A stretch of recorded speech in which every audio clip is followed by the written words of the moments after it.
The opinions expressed on this program are those of the participants and do not necessarily reflect those of Cable 14, its sponsors, or its shareholders, Cogeco Cable, Shaw Cable, and Source Cable Limited.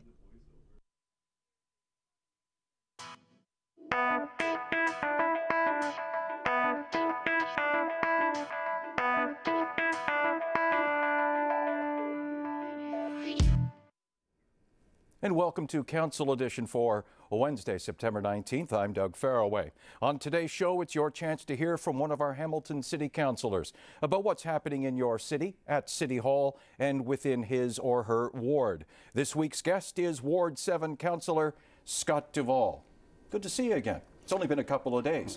You too. Thank you. It's always a pleasure. We better get right to it because there is so much news that has transpired between even City Council last week and the General Issues Committee this afternoon. And part of the breaking news, Global Spectrum, Live Nation, and Carmen's are the city staff's choice, at least at this point in time, to run the 3 HEC-5 properties. So some initial reaction. This was a long process. This was a very long process, Doug, and we've been waiting for this report coming out. Of course, the information that our staff has done about the finances, they have now come out and said that this is the best recommendation that they come forward based on a financial advantage for the city.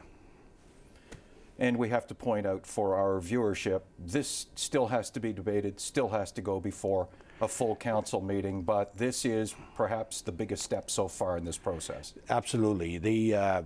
So far we just got the report. It hasn't been debated yet, and when it does, I don't know if more recommendations will come or there'll be additional amendments, but at this time right now we're looking at having a debate and then go to council for final approval. And what is nice is, in this process, when it began last summer, it looked like one of the big boys, conglomerates, would take over all 3. And I think it's the council's credit that the option of a local Carmen's to be involved with the convention center is, I think it's a plus for council to have allowed local entities to get in there and make bids. Well, on the Carmen's issue, I mean, I think it's great. They certainly have been a success in Hamilton, and they've always helped out in the community, but they know their business, and I think that was one of the reasons, and they came in with a great proposition that would help the taxpayers, give them some relief, plus they feel that they were going to make a big success. So, all through the last 6 months of Council Edition, we did an awful lot of chatting about Flamborough Downs, the OLG putting out basically a proposition to certain communities in Ontario that you too can have a casino if you want one. And we know that during the summertime, while we are on a bit of a hiatus, Councillor Merulla came forward with a proposition to hold a referendum on the next ballot. Well, OLG, and that's 2014, so that's 2 years off. The OLG was here today to answer questions, and poor, what's his name, Mr. Larry Flynn. There you go. Larry Flynn was on his feet, I believe, for over 2 hours, not only with a presentation, but then with questions, and some very thorough questions from councillors all around the table. What is your sense, and let me pull back and say, what is your major concern? Because your line of questioning was about social impact and the dollars that are spent on the social impact of gambling. Well, I mean, in 1997, if you go back, and when we were all, the OLG asked us, all of municipalities, to have a referendum vote. It was a requirement at that time. And we were not amalgamated. We were in the city of Hamilton. We said no, 62% of it. So now 15 years later, times have changed. People have been going gambling. Doesn't matter where they're going, Brantford, Niagara Falls, Seneca. But I guess the problem I'm having is Flamborough had a casino. They accepted the casino, and when we got amalgamated, Hamilton inherited this. So we feel that Flamborough should be the first. Not only that, trying to keep the horse racing industry alive. That's one of the options. But even if they want to expand, then why can't it be in Flamborough? And if it's rejected, do we want to move it somewhere else where some people are saying downtown? Well, because we had the referendum and it's a requirement, the province has now changed the rules, and said to us, you don't need a referendum. Council, whatever the municipality wants. And I think, myself personally, that knowing that the people of Hamilton at that time said no, we need, and the rules have changed, we need another referendum to see if they would like one downtown, if Flamborough was rejected. And I think this is the way we have to go. Otherwise, what was the sense of having a referendum? People, I'm sure, will be accusing, saying, we said no, you didn't give me a chance to vote. How do we get that message out there so quick with the time deadlines that the province has put forward to us? And so we're just asking for a little bit of time. Let's consult with our public, our residents, and if it was that Flamborough's not included in there, then give us a chance for a referendum. And if you can't wait till the next election, it costs about $1 million. And we don't think that that's right for the taxpayers to be paying for that question, for that answer. We think that if the province now wants to change the rules in the middle of the game, then we should be going forward and maybe asking the province, let us have a referendum. It is our option, but you're demanding it come further. You pick up the cost for that, so we can ask our residents. There are negotiations ongoing, but there is a deadline that is facing Great Canadian, who operate Flamborough Downs, and the OLG to get an extension or a new deal, however they want to phrase it, done. But there are potential impacts and almost double and triple whammies to the economy of Hamilton if for some reason we lose Flamborough because of other potentialities downtown. The horse racing industry would be in dire straits, even though it sounds like the McGuinty government has been backing off that initial proposal. The agribusiness, the gambling at Flamborough, and the $4 million that the city of Hamilton takes as basically pure profit coming out of that operation.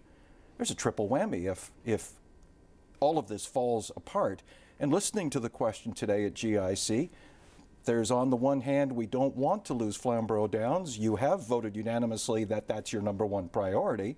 But if that falls apart and then we lose out on a casino and some other municipality gets it, we're impacted at least to the tune of $4 million. This is a big one. This is a tough one, isn't it? Yes, and I say we're in a catch-22. If we don't commit ourselves now, we're backing away from our initial response that we said that we wanted to keep it in Flamborough. And if we say no, we don't want it in downtown Hamilton, we'll just keep it to Flamborough. They can just say, okay, you're out of the game altogether. We got it's a chance that they're asking us to play, to gamble on, and who's got the best hand. But so we're just asking for some flexibility. I don't see the mad rush for it. I know they have deadlines, but even if we said no and it was at the end, the deadline was met, and then we were rejected from having Flamborough, and then we said no. Okay, we were not going to make option Plan B, and if it goes to somewhere outside of the boundary line, those people have to have a chance. So there is time there, I believe. And that's what the questions we asked for today.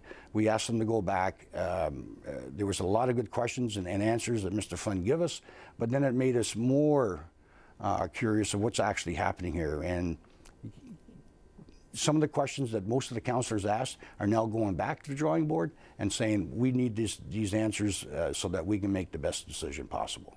So OLG will be coming back with some of those answers. Staff, I believe, have also been directed to come back with more answers. And I know that sometimes council gets derided in this town for actually doing a lot of study before making a final decision. But on this one, I believe a lot of study is what is absolutely necessary. Wouldn't you agree? Absolutely. I mean, we're playing with a lot of money here, one way or the other. But the taxpayers have a lot to lose if the game plan is to make it down, into the city of Hamilton. And then it's a matter of what do the residents want. I mean, they said no. Rules have changed, like I said before, and now they need an option for their voices to be heard. All right, let's move on. Still a lot more meat over the last week. I was going to put you on the front burner to talk about the entire summer, until you kind of begged off and said, Doug, I was away for half the summer. But it's not been a summer of quiet in Hamilton. A lot of major issues have continued to roll forward. And one of those is a growing discussion about the transformation of our transportation routes. In the 50s, and I think most people who've been in the Hammer a long time realize that city planners at that time put in one-way streets because of the geographic nature of this city and where the traffic was flowing, basically from the steel mills and our heavy industry and our commercial efforts below the mountain. And so I remember the days when wigwags would block off traffic, and in the morning it was one way down, and in the evening it was one way up because mom and dad were coming home. Those were the days, but does that system still work? And so there is a growing cry, and it was led by Councillors McHattie and Farr, using some fairly strong language to begin immediately to implement certain transformations from one-way to two-way, and then look at the even bigger picture of Main and King and Cannon. That was calmed down by the rest of the General Issues Committee into much softer language. And again, this is where some of the derision came from. They're going to study it. But again, this is one of those big issues in Hamilton, Scott, and I know you had concerns about the stridency of what was going to be studied. That's why it was calmed down. And I also got the sense that a lot of people in the suburban areas, Hamilton Mountain, etc., wanted this to calm down, that everybody, every Hamiltonian should have a voice in this major decision. Was that long-winded enough, do you think? I think so. Your comments, please, but I was because very, very it was quite busy. the debate. It wasn't that I was away from the summer. It was just I was busy on city business during the summer, so I want to... Exactly. You know. But on the one-way, two-way conversion, of course, there's been a lot of concerns from the downtown area, Wards 1 and Ward 2, the area residents. And yes, there was a need. And when you look back at it, back in the 50s when it was transferred over, there was a need because of Burlington Street. That's where most of the manufacturing was, the big industrial, and trying to get up to the mountain. And it was the best way to make traffic flow, east to west, north to south. But times have changed. And a lot of the industry has gone looking for the outskirts of the city of Hamilton. They want to be closer to the highways. And then you got to think of, is there still a need for some of these one-way and two-way streets? Well, everybody has picked up on that and trying to go wherever their region is. But I think one of the things, Doug, is everybody has a right to say, because it's not just the people that live downtown, it's everybody's downtown. However, at the same time, I think we have to be sensitive to the residents in Ward 1 and Ward 2. Some of them are making good points. There was a master plan that was adopted of converting back to a two-way street. And why haven't they finished that? I mean, some of it's monetary, there's funding issues. But on King, Main, I mean, we really got to look at Queen. We really got to go back and look for studies, because we got the LRT that we haven't finalized yet. Of course, that won't be finalized for a little bit, but we don't know what the plan is. So if we convert that back to two-way, then we got to go back to one-way because if the LRT is successful. So more work has to be done to that. Queen Street, that's for people getting up to the mountain. But if you really look at it, some of the arguments that I've heard from downtown residents for Ward 1 and Ward 2, especially on their side streets, I think they got some merit there. And we should be taking a good look and honoring what the master plan was and what council adopted for them.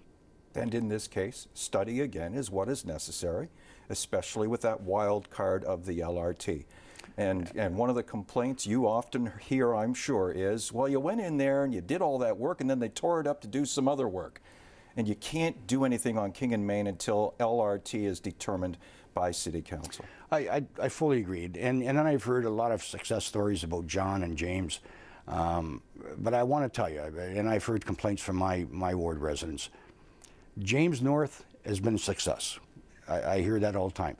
But if you look at James South and John South, maybe it's great for those people, but it certainly is a disaster trying to get back up in the mountain and rush hour traffic, I'm talking. I think it's, you look at John, it's one lane absolutely one lane to get up in there. You're funneled right in, and then they've made the next lane to get a left-hand turn when nobody's in there. So people are getting frustrated. They go into the left-hand turn lane, and then they try to cut back in, and it's nerve-wracking. So I think more work has to be done there, especially at rush hour time.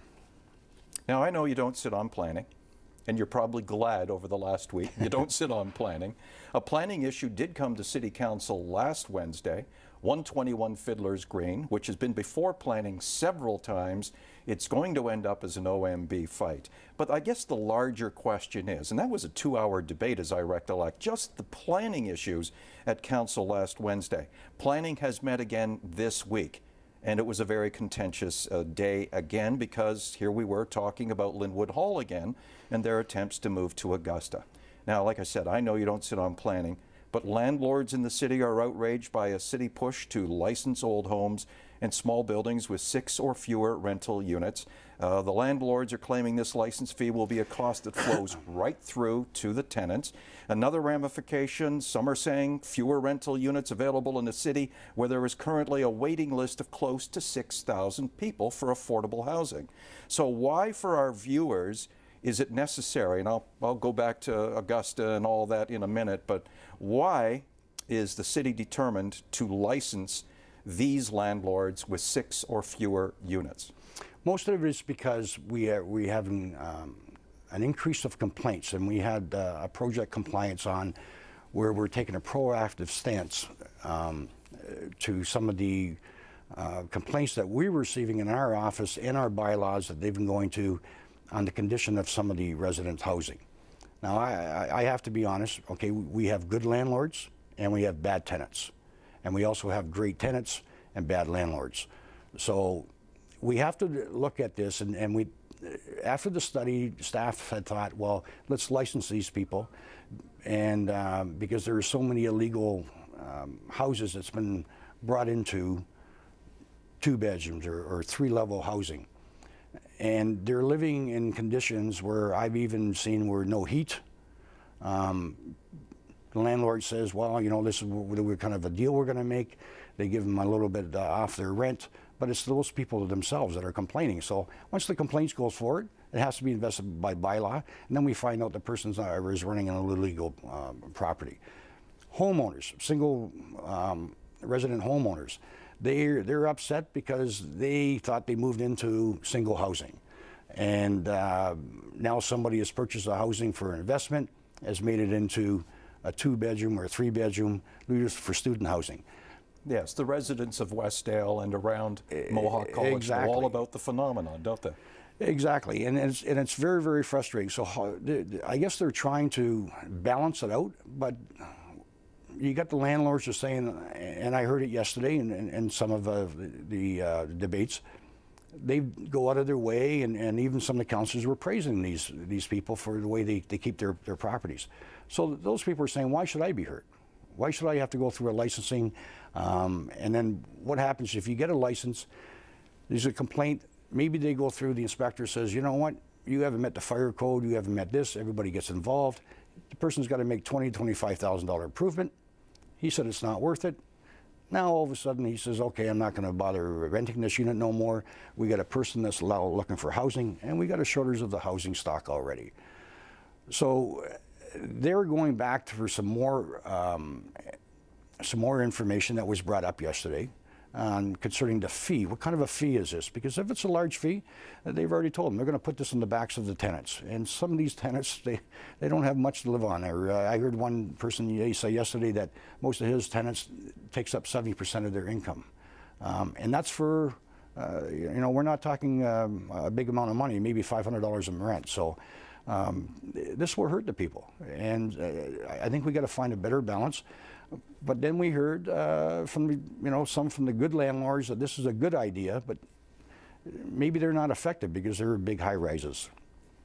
So I'm interested to see this further information come out and actually how it's going to affect some of the homeowners, because we're pushing on Upper James, Upper Wentworth for commercial and residential buildings on top. So if you got 2 or 3 in some of these old stores, if you think with one of these bylaws, you know, if we're going to license them, and if they got to do $80,000 to $90,000 worth of investment, I don't think that's going to happen. But at the same time, people shouldn't have to live under bad conditions.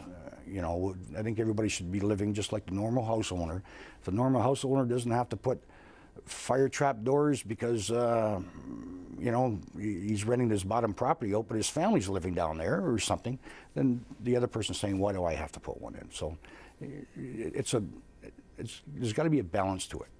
And again, staff has been directed to go off and study and come back with recommendations on an awful lot of things, but most importantly, price of that license. I think it's a good concept, but we just got to make sure the ramifications, we're not hurting the actual people, of them being evicted and they're being placed out in the street, and there's a shortage of housing. Quite the week for planning staff, and I mentioned 121 Fiddlers. There was a development in Dundas.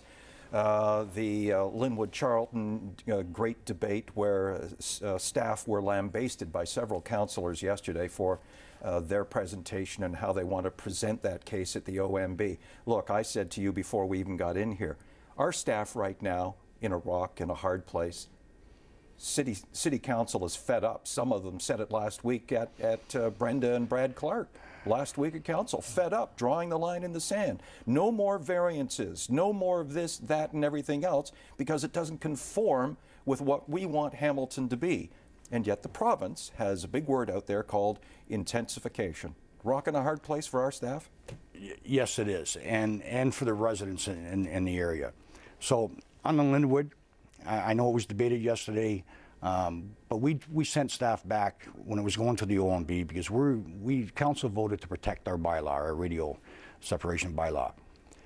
Staff went back and then decided to investigate to see if they could come up with an agreement going forward to the OMB. After their investigation, staff found out that there was more to this than just some 8 girls. There was actually another day operation, and then they were giving out, how do you say it, they do other help for different, for other people. And when they looked at that, plus they're going to have offices and they're going to have residents in there and the programs that they were doing in the daytime, they thought, well, this does now not even fit into residential care facility. This might have to be rezoned altogether. That was the debate. I wasn't there. And people took a little shock to that, thinking that we're changing positions. But on the other hand, when you go back to intensification, this is very, very frustrating. We have people, we have a Hamilton policy, we have a provincial policy on intensification, but the definition of intensification has gone 100 different ways. It's so ambiguous. You could use it for, on this method, saying, well, I'm intensifying additional units to a height. There's bylaws, there's height restrictions, there's setbacks to the property lines. And I'll tell you, in Ward 7, we had a very good one just off of Upper Gauge, where we had a nice development area. A person decided to not sell at that time when the development was going for after 10 years. Now decided to sell. You got a double lot, deep backyard. A developer comes in and says, I'm going to put an application in there, and I want to build 12, 14 townhouses. The people in the surrounding area go, wow, I didn't invest in this. What's going on? The intensification rule comes in. But the intensification also says it must meet the characteristics of the neighborhood. You've got to meet the bylaws. Well, it doesn't. And then what happens when it goes forward? They got to ask for variances. And there's so many variances that why are we doing this?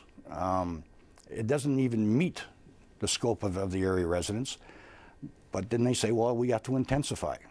But 2 blocks down the street, they almost have the same thing, so the characteristics meet that. It is very, very frustrating. And so now you got, and then they go above the height restrictions if it gets passed, and now you've got where you used to have a nice backyard and it was very private, you now have people zoomed right over to you in your backyard with the privacy's taken away. Whether there's a telescope or not, I don't know, but it is very, very frustrating. And some of them are you know, $300,000 or $400,000 homes where they're making nice townhouses, but the difference in value are there, but they're losing. So is it a good idea? Intensification in some areas, we use the same infrastructure. not to have stop the urban sprawl. But now it's even going out to the sprawl where it's being intensified, and people don't like this, and that's what they're saying. How do we control it? That word, intensification. It's one to watch out for. Look, this was an awful lot of stuff. We didn't even get into Ward 7. We don't have time to talk about events in Ward 7, but the next time you come back, please, we will spend more time on Ward 7. Councillor Duvall, thank you so much for joining us. No problem, thank you. And that's the Council edition. We'll return in 2 weeks with Ward 4 Councillor Sam Merulla. I'm Doug Farraway, and thank you for watching.